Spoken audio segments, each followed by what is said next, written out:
Muy bien.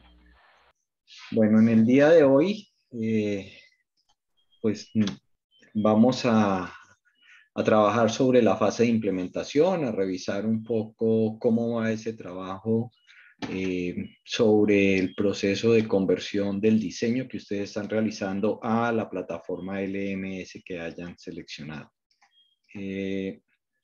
Voy a pasar acá primero y entonces, pues la idea es que conversemos, básicamente que nos cuenten si han tenido dificultades, si han tenido que hacer ajustes al diseño microcurricular y si alguien quiere mostrarnos cómo va su diseño, pues es bienvenido. Cómo va su implementación, pues bienvenido. Entonces, ¿tienen ustedes la palabra? Ok. Bueno, pues, profesor, yo seleccioné el LMS de Google Classroom Claro, sí. porque, pues, digamos que yo ya había trabajado, pues, en la empresa, yo ya había trabajado con Moodle. Ujú, Entonces quería trabajar con algo, pues, diferente. ujú, Lo que veo de Google Classroom es que sí es un poco limitada. O sea, es una herramienta ujú, bastante limitada porque las funcionalidades son como muy pocas y no te permite como estructurar el curso como de diferentes formas. Pues ujú, ahí uno puede jugar con varias cosas, pero es como no te deja hacer varias cosas. A veces si publicas una actividad no puedes devolverte para que no quede publicada, sino que te toca como borrarla, volverla a crear. Entonces son como las dificultades que encuentro en esa plataforma. la plataforma, como no poder hacer ¿cómo se llama eso? Como sí, como que tanto el diseño como la plataforma tenga una coherencia porque no puedo crear unidades y dentro de las unidades crear como temas y entre los temas materiales. Ujú. Entonces, toca ahí como jugar un poquito con la herramienta, pero creo que para lo que necesito, pues sí me va a ayudar, pues cumple, digamos, la funcionalidad principal. Ujú. Muy bien. Pues si quieren les puedo compartir para que Si los quieres, que... nos muestras un poco cómo va, ¿sí? Okay. Voy a dejar de compartir entonces. Listo. Ok, entonces voy a compartir pantalla. Compartir pantalla. Creo que es así compartir.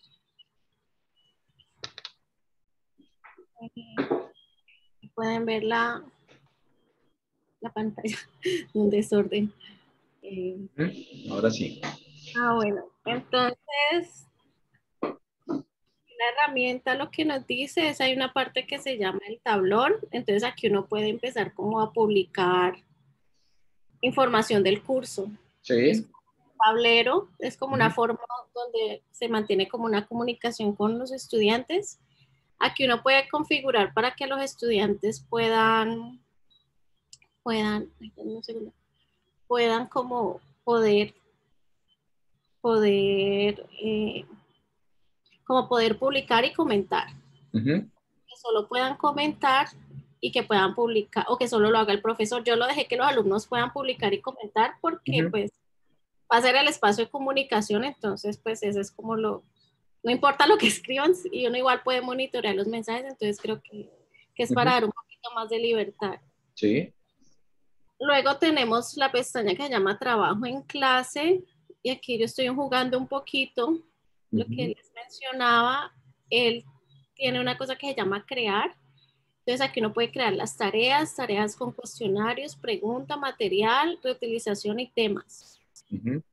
Entonces, digamos que no permite crear como comunidades. Entonces, pues yo puedo crear un tema y Sí. de tema crear lo que son materiales o tareas. Entonces lo he estructurado un poquito así, pero entonces va a ser un poquito diferente a como tengo el diseño. Ujú. Seguramente porque pues voy a tener como más temas, no sé. Entonces ahí estoy como jugando. Sí.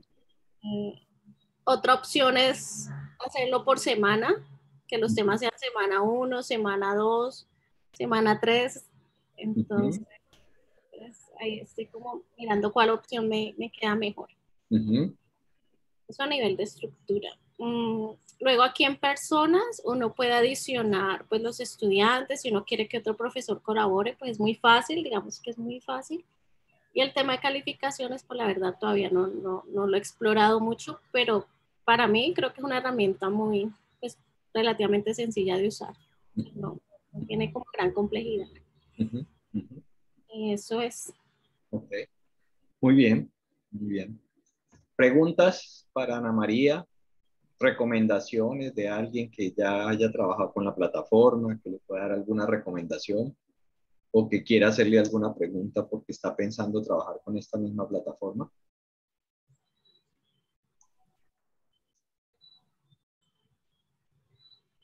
¿No hay preguntas?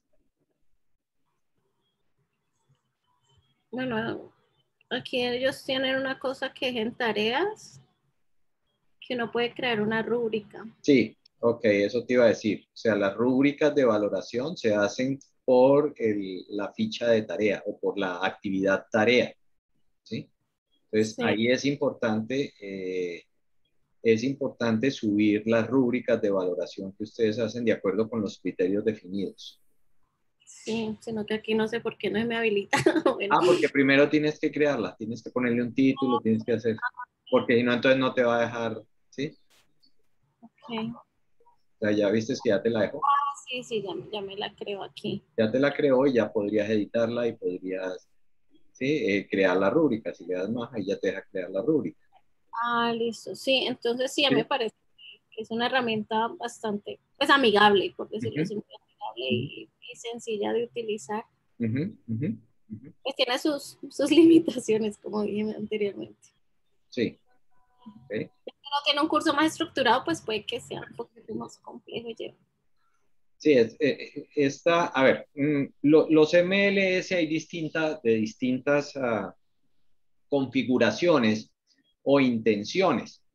Este LMS es un LMS más orientado a la interacción social, más en la línea de ser un espacio de colaboración y de comunicación para el trabajo social.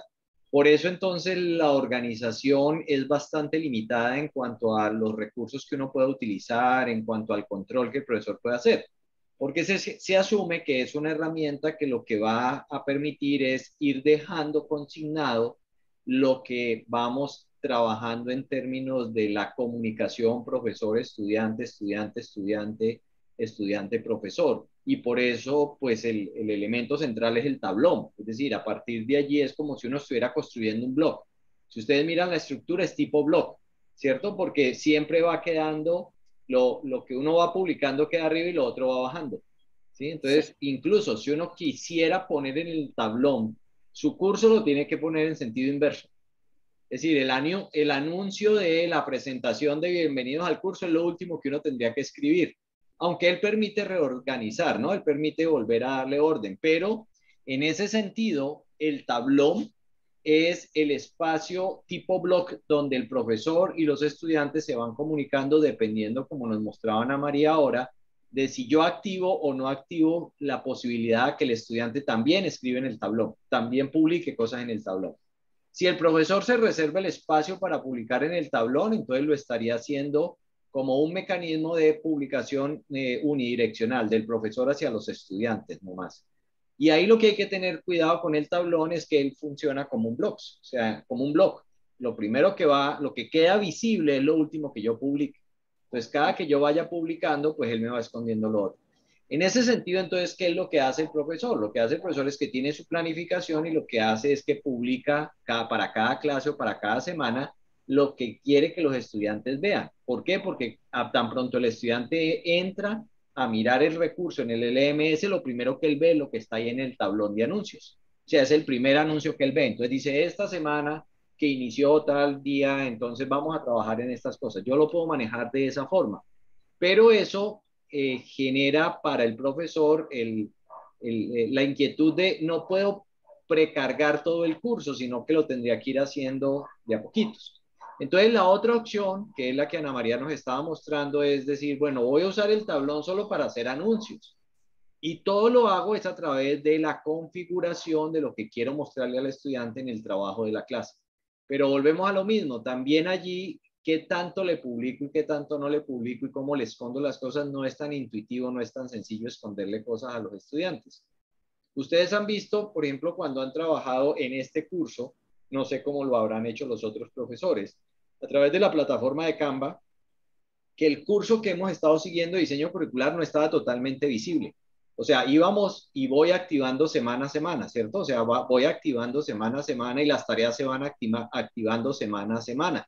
No está todo el curso visible, pero el curso sí está montado y está montado hace un buen rato porque pues el curso se reutiliza, se hacen los ajustes, se cambian, pero básicamente está montado y su diseño pues ya tiene varias versiones. Entonces, esta herramienta es una herramienta sencilla, es fácil de manejar, pero tiene sus limitantes administrativas. De todas maneras, funciona y funciona bastante bien y hoy la están utilizando varias instituciones educativas. ¿Sí? Bien, gracias, Ana María. No sé si alguien tenga alguna pregunta, alguna inquietud o si alguien quiera pues compartirnos cómo ha sido su experiencia, cómo va, si tiene dudas, inquietudes. Entonces, abrimos nuevamente el micrófono para los demás compañeros. ¿Alguien quiere contarnos algo?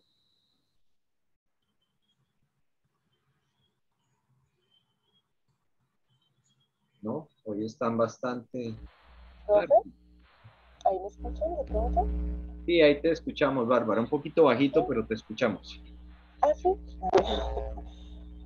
Bueno, pues también voy a compartir el trabajo, pues ahí he estado como desarrollándolo. A Sí. ver, ahí voy a compartir.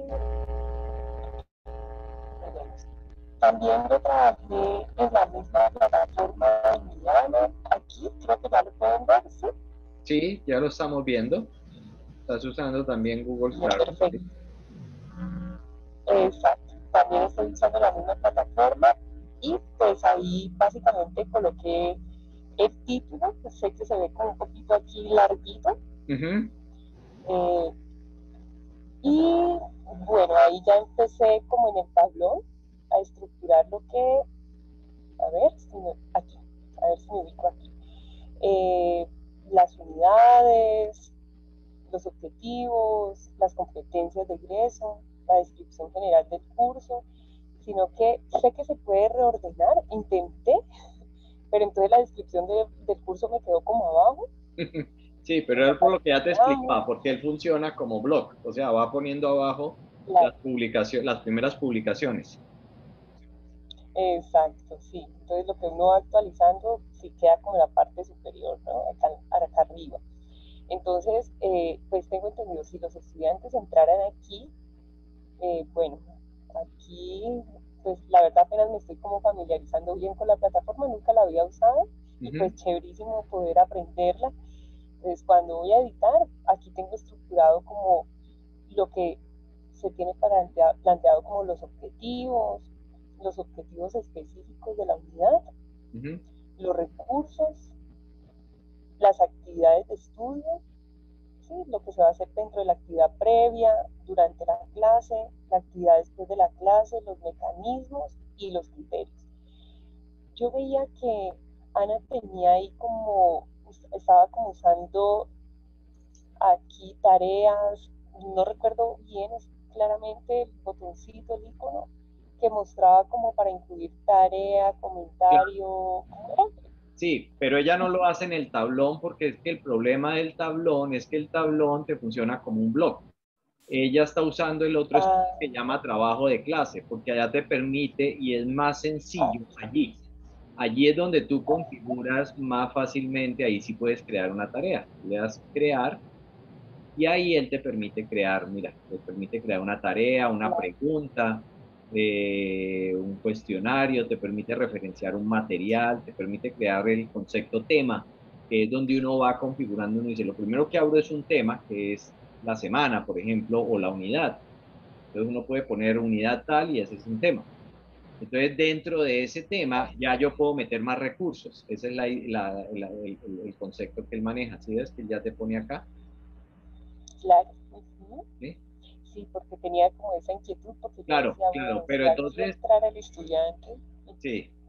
Entonces, el espacio que se llama trabajo de clase es el que permite jugar con esto de organizar un poco la estructura para mostrarle al estudiante qué es lo que se espera como trabajo previo o como trabajo durante la clase. Voy a aprovechar lo que nos está presentando Bárbara. Devuélvete al tablón un poquitico y entra a una de las unidades. Entonces, Miremos esto. ¿Aquí? sí, entra a una que Ahí. nos está, eso, ahí. Entonces, miren que, a ver, eh, a insistir en algo y es, recuerden que el proceso de enseñanza-aprendizaje es un proceso que está mediado por un acto comunicativo. Entonces, una de las cosas que más se nos dificulta cuando vamos a utilizar la plataforma LMS es que nos obliga a utilizar o a realizar ese acto comunicativo a través de un ejercicio escritural. Yo debo ser capaz entonces de utilizar la plataforma escribiendo de una manera clara, precisa. Me toca empezar a ser bastante descriptivo, pero conciso. Entonces, una de las cosas que diferencia, ¿sí?, una implementación de otra está en qué tan agradable resulta para el estudiante y qué tan claro resulta para el estudiante la información que yo le estoy presentando a través del LMS. Si ustedes miran, cuando hicimos el diseño, nosotros allá fuimos diseño curricular y el diseño microcurricular fuimos muy sintéticos. Nosotros decíamos objetivo y redactábamos el objetivo. Y luego actividad, y entonces decíamos el estudiante, la actividad previa a la clase, leer tal cosa y elaborar un mapa. Pues eso es como si estuviera yo escribiendo de manera muy sintética. Cuando yo voy a presentarle al estudiante las actividades, debo entonces utilizar ya una narración para presentar esas actividades que él debe hacer y le debo dar razones, explicaciones. Entonces, la invitación que yo les hago es no a que hagamos un copy-paste de lo que está en las plantillas y lo pongamos acá, porque entonces eso queda de una manera, primero, muy fría, no es agradable. Lo que yo debería hacer es tener y pensar en una forma comunicativa que le resulte al estudiante clara, precisa y que además lo invite a leer. Entonces, ahí es un reto que tenemos como profesores y es cómo manejo ese acto comunicativo. Recuerden, todo proceso educativo está mediado por un acto comunicativo. Cuando yo estoy en el salón de clase y tengo a mis estudiantes y empiezo a hablar, ahí la mediación y la interacción que yo estoy haciendo con el estudiante es a través de un acto comunicativo. Cuando ustedes le piden a sus estudiantes que se reúnan alrededor de un círculo, en grupos pequeños para discutir un tema, resolver un problema, la forma como interactúan los estudiantes es una interacción mediante actos comunicativos. Por lo tanto, el acto comunicativo siempre está presente en todo proceso de enseñanza-aprendizaje. Ahora, ese acto comunicativo, cuando yo utilizo el LMS, está mediado por la tecnología y está mediado por un proceso de escritura, más que de un proceso oral. Entonces, allí la invitación es cómo le presento yo al estudiante algo que él lo lea, que le resulte como que tiene una secuencia lógica, que lo voy llevando de la mano, va ordenado, le voy diciendo, bueno, ahora debes leer esto, usa esta guía para interpretar, construye a partir de aquí, reúnete con tus compañeros, discute. O sea, tienen que tomar esas pequeñas secuencias de actividades que yo escribía ya de manera muy esquemática, porque yo decía, reunirse en grupos, elaborar un mapa y no sé qué. Pues eso no lo voy a poner acá porque queda demasiado sintético y debería es tomar esos elementos y convertirlo en una narración que le resulte interesante al estudiante. ¿Es claro eso? Si ustedes miran cómo está implementado, por ejemplo, el curso de diseño curricular, ustedes ven que ahí hay unas narraciones que les dicen a ustedes, bueno, en esta semana vamos a hacer esto, venimos de hacer lo otro, ahora entonces usted debe hacer esta lectura, luego de la lectura debe dar respuesta a estas preguntas, luego debe llevar todo el resultado de su reflexión al Google Drive, luego reunirse, o sea, le va llevando a través de una narración para indicarle qué es lo que se espera que ustedes hagan y qué es lo que tienen que luego producir como resultado de su proceso de aprendizaje y como entregable de la actividad. Entonces, esa es la invitación. O sea, pasemos de esas plantillas a una narración que resulte agradable. Algunos, por ejemplo, profesores son muy hábiles usando diagramas, imágenes, gráficas. Esa es la invitación. Utilicen todos los recursos que ustedes tengan para que esta presentación que yo le estoy haciendo al estudiante sea atractiva. ¿Sí es claro? Completamente claro. Sí, y además así se motivaría al estudiante, ¿no? De lo contrario diría, sí, como muy esquemático, como muy aburrido. Sí, que él no vea esto como una cosa y una plantilla fría, esquemática, sino, o sea, una narración que le resulte, diga, ah, qué chévere, esta semana o en esta unidad vamos a aprender de esto y vamos a hacer esto, perfecto, ¿sí? Perfecto. Sí. Gracias por esa aclaración porque ya ahí pues puedo mejorar.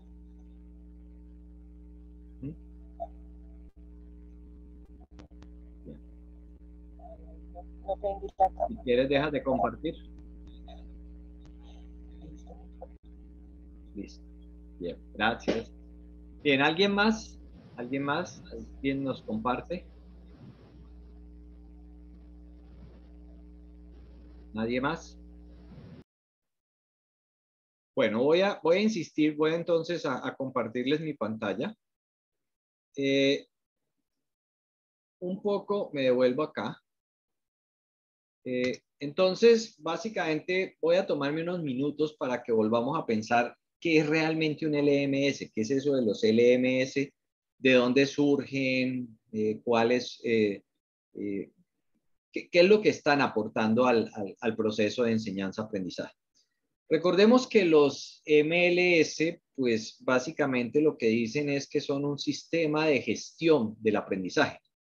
Y fueron concebidos como eso, como un sistema para gestionar los procesos de enseñanza-aprendizaje. Bien, uno podría preguntarse, bueno, pero ¿por qué necesitamos un LMS? ¿Cuáles son los aportes que nos da un LMS al proceso de enseñanza-aprendizaje? En algunos casos las personas asumían que los LMS o estas plataformas se utilizaban solo para la educación virtual, pero cada vez vemos que los LMS se utilizan para cualquier proceso educativo, ya sea totalmente virtual, ya sea un proceso educativo híbrido o mezclado, que tiene algo de presencial con algo de virtual, o para los procesos totalmente presenciales. Para todos, el LMS es una herramienta muy favorable. Veamos un poco entonces qué funcionalidades tiene y entonces entendamos lo siguiente. Este diagrama lo estoy tomando de una revista española de pedagogía, de un autor que presenta algo bien interesante para que entendamos básicamente y para insistir en lo que yo les estaba diciendo ahora. Miren que en los dos extremos, y ustedes deben estar viendo mi puntero acá o el mouse, en los dos extremos tenemos la docencia, o sea, lo que ustedes como profesores hacen. Su rol es ser profesor, ser docente, enseñar. Y en el otro extremo tenemos a los estudiantes y el rol de ellos es aprender. Miren que entre enseñar y aprender, la mediación se hace a través de algo que se llama el diálogo didáctico. ¿Mediado por qué? Pues por una comunicación directa o mediado por muchos canales de comunicación que yo pueda tener. Entonces, miren que este diálogo didáctico que se da entre el enseñar y el aprender se da a través de distintos canales de comunicación. Y este cuadro lo que nos muestra es cómo ha venido evolucionando esa mediación, ese diálogo didáctico desde 1960. Aquí lo ponen hasta el año 95, pero obviamente uno podría extenderlo un poquito más y pensar, bueno, ¿qué va a haber en el futuro?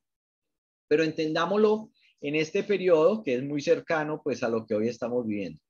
Entonces miren que inicialmente en los años 60 lo que el profesor podía disponer y tener a mano era, por un lado, materiales impresos, ¿cierto? Los libros, las revistas, algún artículo por ahí, pero no había tecnología disponible mucho más allá de estos recursos, ¿sí? Algo impreso.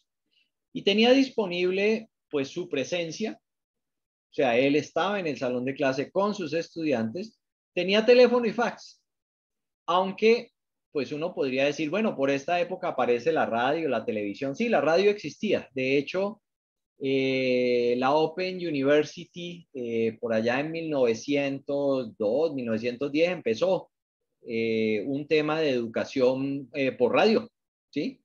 Y bueno, o sea, era anterior a esto, pero digamos que este autor empieza en 1960. Entonces, una de las primeras tareas que le tocó trabajar al profesor en la medida en que fueron evolucionando los medios para poder tener materiales y contenidos, fue avanzar hacia el diseño y producción. ¿Y diseño y producción de qué? Cuando aparece la televisión y aparecen los videos, entonces los primeros trabajos que tuvieron que hacer fue aprender a hacer videos, o sea, a grabar un video, a utilizar la radio para poder tener materiales disponibles.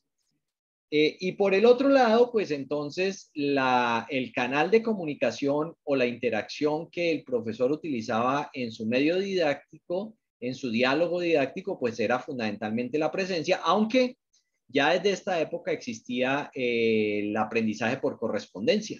Entonces al estudiante le llegaban vía correo, le llegaban las cartillas, le llegaban los cassettes grabados con la información del profesor y le llegaban unos exámenes que él debía contestar y devolver. Y los podía devolver por fax o los podía devolver por correo. Entonces miren que los canales de comunicación inicialmente en la década de los 60, pues fueron canales que estaban dados por la presencia, la comunicación o el correo, el teléfono o el fax.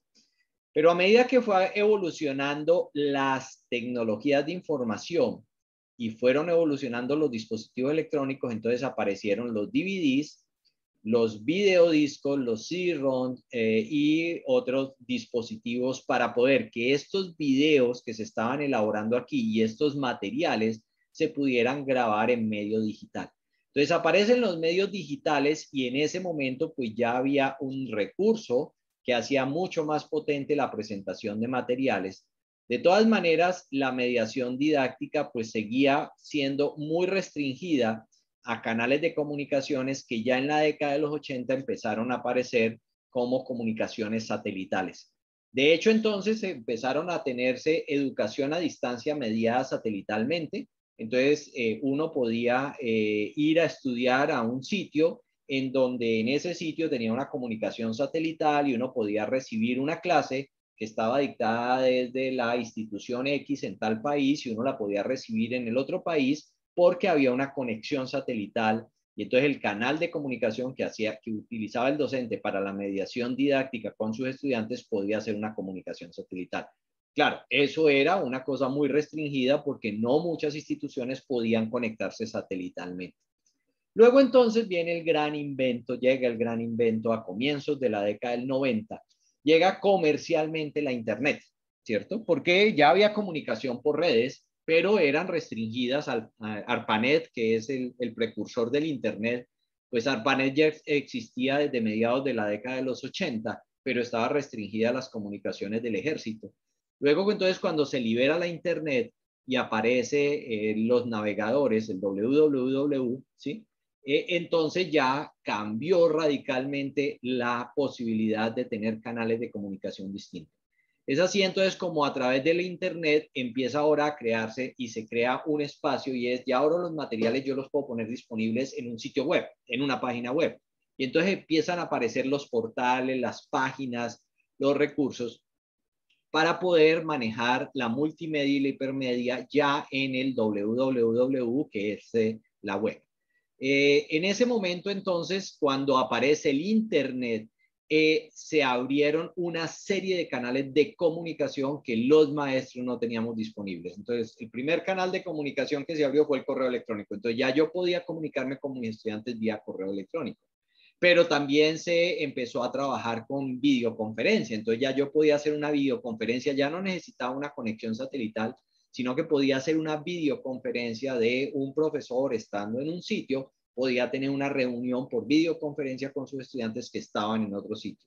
Empezaron a aparecer las redes sociales, y eso cambió radicalmente la forma de relacionamiento de estudiantes con estudiantes y estudiantes con profesores. Y finalmente los dispositivos móviles pues crearon una gran revolución, sobre todo los dispositivos inteligentes, porque ya el estudiante llevaba en su teléfono digital, en su teléfono inteligente, toda la conexión con su entorno de aprendizaje a través de la Internet. Entonces, de esta manera lo que hemos ido viendo es que hemos pasado de unos canales de comunicación muy restringidos, que era la presencialidad, el teléfono, el fax, y pare de contar ahora a una cantidad de canales que son los que permiten hacer esta mediación de este diálogo didáctico mediado por tecnología. Entonces, este diálogo didáctico mediado por la tecnología me ha potenciado los aprendizajes y es lo que me ha permitido hoy hablar de educación a distancia, educación digital, educación virtual, educación mediada por las tecnologías de la información y la comunicación. Pero finalmente en el centro no olvidemos que el proceso de enseñanza-aprendizaje sigue estando manejado o mediado por un diálogo didáctico. Ahora lo que cambia es el canal de cómo hago esa mediación del diálogo didáctico.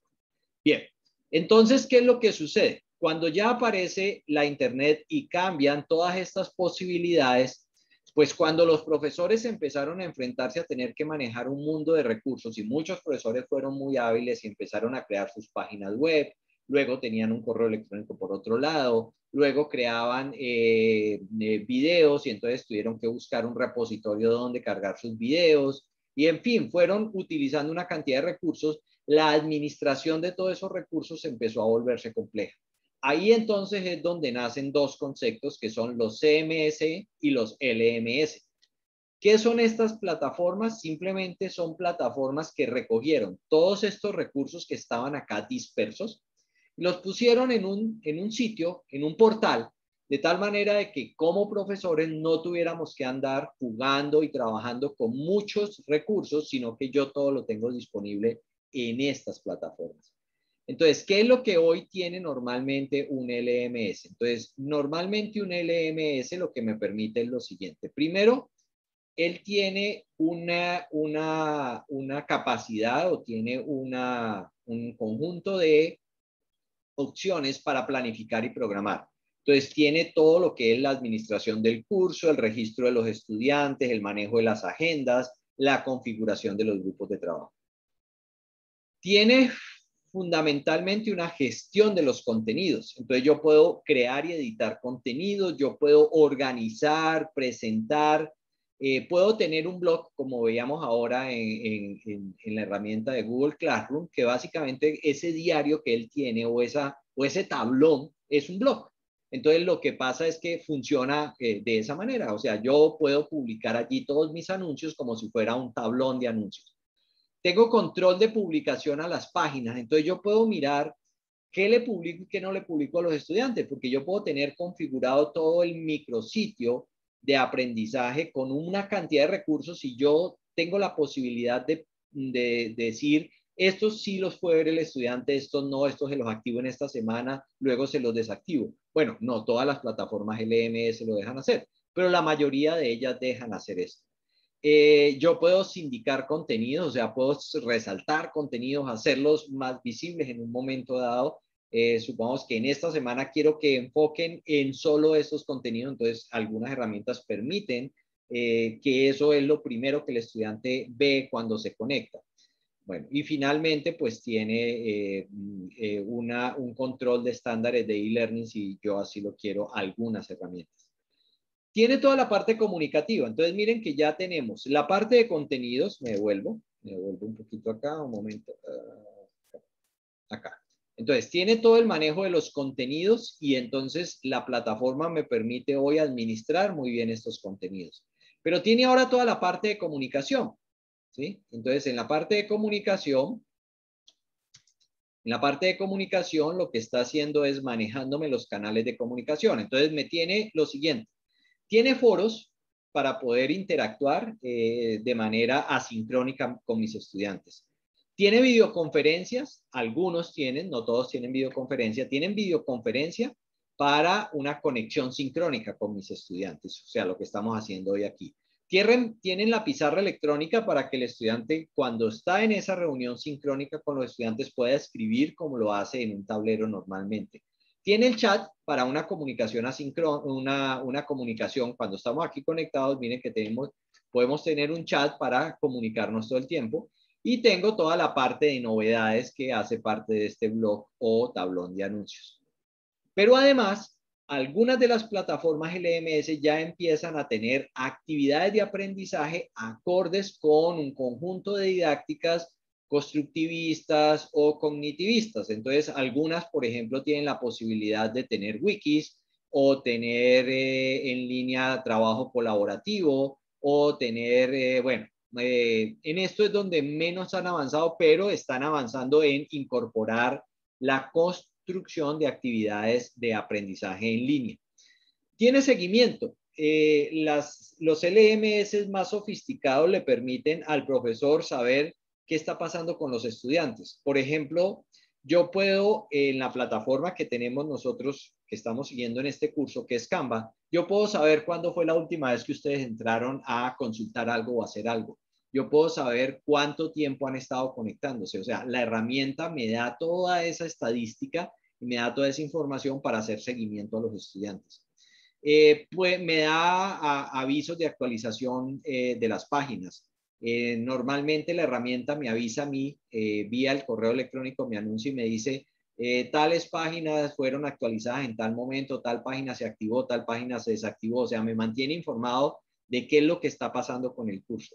Tiene calendarios y tiene estadísticas de usos y de visitas. Pero además de eso, entonces en el LMS han incorporado otra categoría y es la parte de la evaluación. Entonces tienen los cuestionarios, como ya veíamos, o las tareas.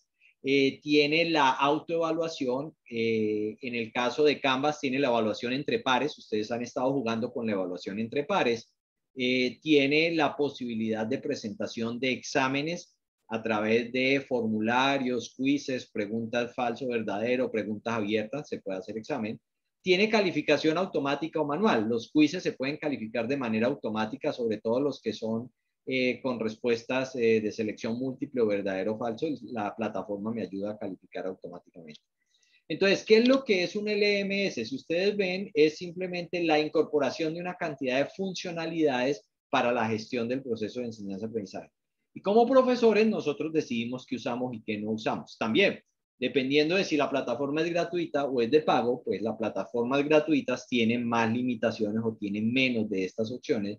Y si es de pago, pues tienen más opciones, tienen más posibilidades o potencialidades. En resumen, un LMS tiene esto: gestión de contenidos, comunicaciones, gestión social y colaborativa de las actividades, seguimiento y evaluación de los aprendizajes, navegación y facilidades de uso, gamificación. No todas tienen gamificación.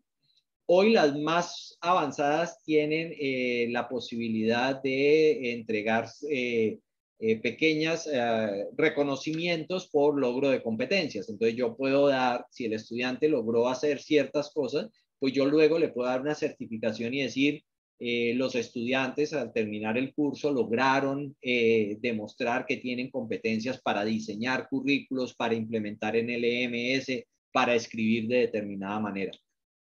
Algunas tienen analíticas del proceso de aprendizaje, ya las más caras, las más sofisticadas, me puede dar analíticas y me puede decir dónde tuvieron más problemas los estudiantes, con qué material, en qué tarea tuvieron más problemas, qué lectura no hicieron o no siguieron. En fin, algunas herramientas muy sofisticadas ya tienen analíticas de aprendizaje y bueno, tiene toda la gestión y administración para la parte de matrícula de los estudiantes. Bien.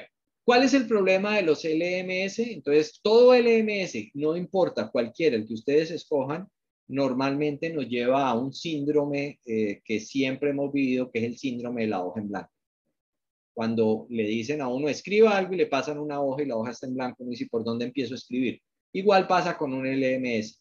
Es decir, cuando yo entro a las plataformas de LMS, cuando ustedes entraron a Google Classroom o los que están entrando a Mil Aulas o los que están entrando a Canva o a Schoology o a Blackboard o a cualquiera de las herramientas que han escogido, normalmente se encuentran con que sí, ahí está la plataforma con un mundo de herramientas. Uno dice, ¿y ahora por dónde empiezo? ¿Y ahora cómo empiezo a estructurar esto? Claramente, pues ese síndrome, la única manera de resolverlo es teniendo ya un plan claro de lo que yo voy a plasmar en esa hoja en blanco.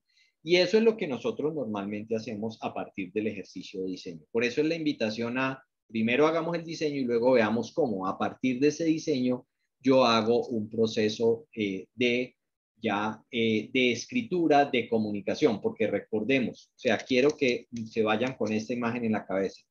Realmente lo que ustedes están haciendo es siempre entre un proceso de enseñar y un proceso de aprender una mediación a través de un diálogo didáctico que está mediado, bien sea por una comunicación directa, el profesor hablando con sus estudiantes o los estudiantes hablando con ellos para resolver algo, o mediado a través de algunas de estas herramientas de comunicación.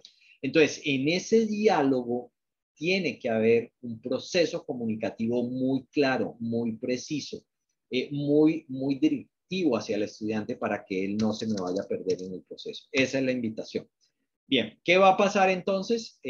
Lo que vamos a hacer ya para nuestra última semana es acabar de hacer esta implementación teniendo en cuenta esta recomendación. Por esta semana habían estado explorando, tratando de construir la estructura. La invitación es a que esa estructura y esa implementación que ustedes vayan a hacer tenga ya una acción comunicativa muy clara, de tal manera que uno diga, sí, un estudiante que entra va a entender exactamente qué es lo que se le está pidiendo.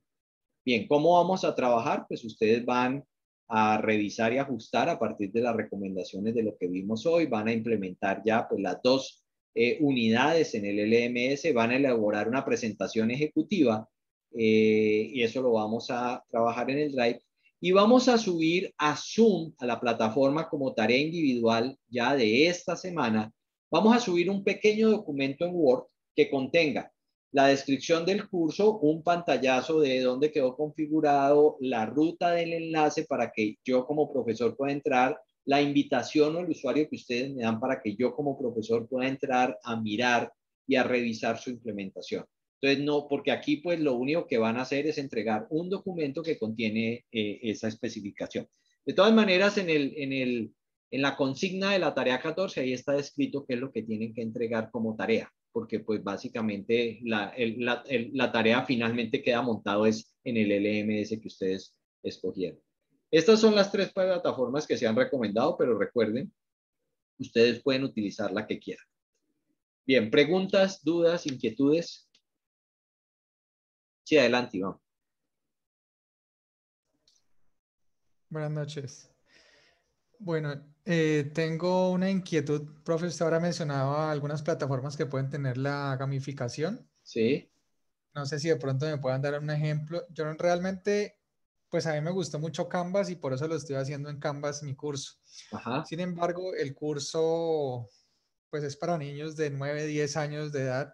Sí. No sé qué tan complejo puede ser. Obviamente voy a usar la parte visual, la parte de texto va a ser muy acorde a la edad de ellos, pero no sé si hay otra plataforma mucho más fácil para ellos, o sea, que les pueda realmente llamar más la atención, teniendo en cuenta ese rango de edad. Para niños, sí, bueno, Canva se puede configurar, tiene varias configuraciones para usar un poquito algunas cosas de gamificación, pero Canva es una herramienta más a nivel profesional, o sea, se utiliza mucho se utiliza muchísimo en la educación superior y se utiliza mucho fundamentalmente por las empresas que dan certificaciones hoy en día, por los que están vendiendo educación continua, lo están utilizando mucho. Yo conocí, por ejemplo, la experiencia del Colegio Bolívar aquí en Cali, utiliza Schoology. Por eso yo lo referencié ahí porque hice con ellos trabajé una versión de este curso muy para ellos y ellos me pidieron que lo montáramos en esa plataforma porque ellos lo usan con los niños desde chiquitos hasta grande. Ahora, la versión gratuita no tiene no tiene el módulo de gamificación, pero en la versión comprada, o sea, la versión pagada, sí tiene un módulo adicional de gamificación que ellos lo usan con los niños chiquitos. Por ejemplo, cuando a los niños les ponen una actividad, ya no los califican en la rúbrica, no los ponen notas, sino que les ponen caritas felices, chulitos, les ponen ciertas cosas que ayudan más al ejercicio de gamificación. Entonces, algunas sí lo tienen, pero están todavía muy, muy incipientes la incorporación de elementos de gamificación tan claros no, pues que yo conozca, ¿sí? Canvas tiene algunas opciones allí para hacer algo de gamificación. ¿Sí? Muchas gracias. Bien, ¿alguna otra pregunta? ¿No hay preguntas? Bueno, muy bien, pues entonces nos veríamos dentro de 8 días para cerrar nuestro curso y ya ver, ahora sí ya ustedes tendrían la palabra y esperaríamos que varios de los compañeros presentaran su trabajo. Entonces, pues si no hay más preguntas por hoy, dejamos allí. Que tengan una muy buena noche. Muchas gracias. Bueno. Gracias, feliz noche. Gracias, hasta luego. Gracias. Bueno.